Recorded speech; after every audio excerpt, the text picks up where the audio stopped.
Hello, my name is Marshal Coven. This is speech number 4. Here's my audience. Now, most Americans deal with the stress of paying for their mortgage or their car payments. But how many are responsible for managing $700 billion? As Charles Pierce wrote in the Boston Globe, this is how Elizabeth Warren spent her time following the 2008 financial crisis. She fought to keep big banks and Wall Street accountable, and she served as a voice for middle-class Americans through these troubled times. From waiting tables to fighting for the middle class, Senator Elizabeth Warren has shown us how hard work and persistence can truly pay off. Now, I'm no political science major, but I can almost assure you that each of you today has in some way been positively affected by Elizabeth Warren's tenure in Washington. And tonight, I want to pay tribute to Senator Elizabeth Warren and talk a little bit about her accomplishments. However, if I told you everything she's done, we'd be here all night. So I just want to talk about a couple points. First, you cannot commemorate Warren's work without first talking about her rise from waitress to Congress. I'll also remind you how she stepped in to get the country back on track following the economic collapse in 2008. Then I'll talk about her service to those who serve our country. Of course, Warren's impressive time in the Senate is only because of her equally impressive climb to the top of our nation's leadership. It all started when, according to biography.com, Elizabeth Warren was born in Oklahoma City, Oklahoma, as the youngest of 4 children.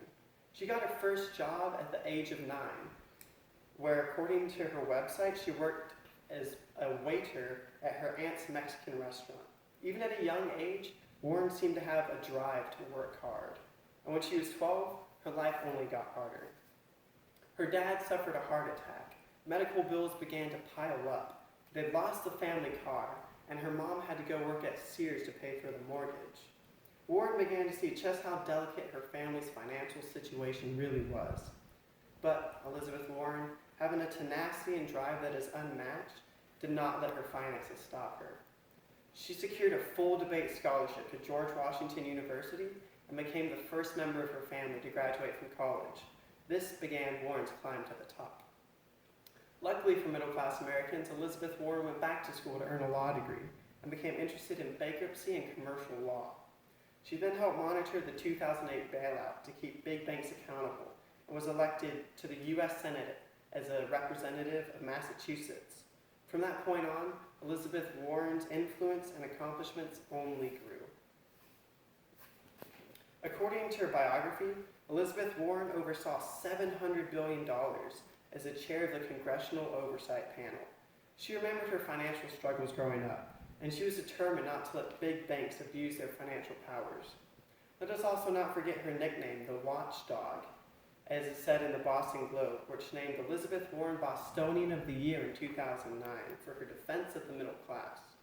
I'll also never forget her interview on CNN's Money Show, where she stood up for everyday average Americans and called out big banks with her proposed policy changes. Together, changes like these can make a real difference, she told CNN. They can help protect hardworking families from cheats and liars. They can help rein in the lawless practices that are still too common on Wall Street, Warren said. Her unyielding defense of the average American from Wall Street deserves more than Bostonian of the Year, and it's for that reason that we're honoring her tonight. Not only has Warren defended the middle class, but she's also supported those who've defended our nation. Her webpage, Elizabeth Warren, U.S. Senator for Massachusetts, reminds us how she became a member of the Senate Armed Services Committee and used her position to fund new and important bills to improve the lives of servicemen and women. If they were here, Senator Warren, I'm sure soldiers at Natick Soldier System Center would thank you for your $21 million bill to improve their housing.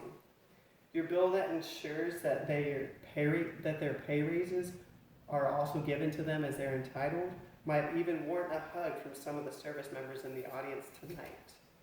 Or how about your bill that stops debt collectors from harassing service members over imaginary debts?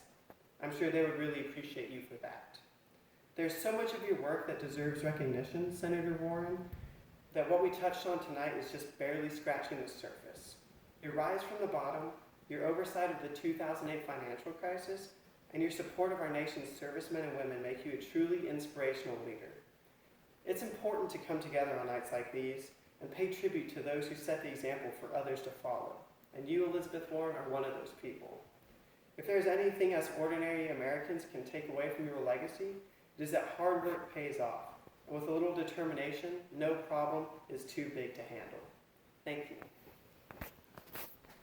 Here's my audience.